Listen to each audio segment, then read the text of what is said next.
Forger et modeler un fer à cheval, nettoyer les box. Étudier à Graignes, c'est se lever tôt et se confronter au vivant.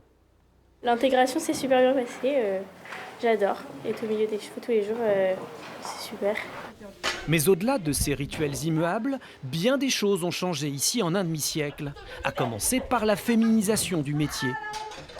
Mon papa est dans les chevaux et puis il a bien vu, étant à l'école et tout ça, il y avait plus de garçons que de filles à l'époque et que maintenant c'est le contraire. C'est plutôt une bonne chose. Bah oui, carrément.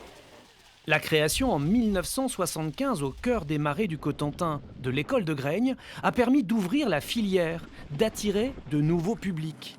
Il y a 50 ans, quand même, mine de rien, c'était quand même plutôt les gens qui connaissaient bien ce métier-là qui pouvaient y rentrer.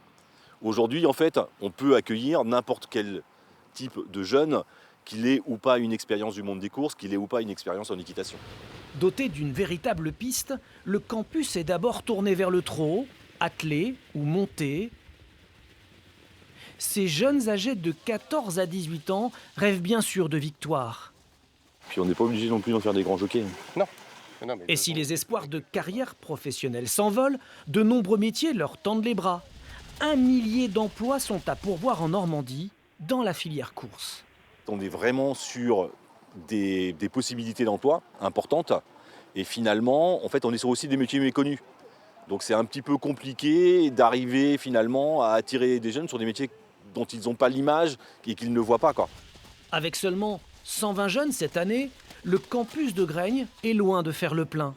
Attirer de nouveaux étudiants, voilà le défi à relever pour les décennies à venir.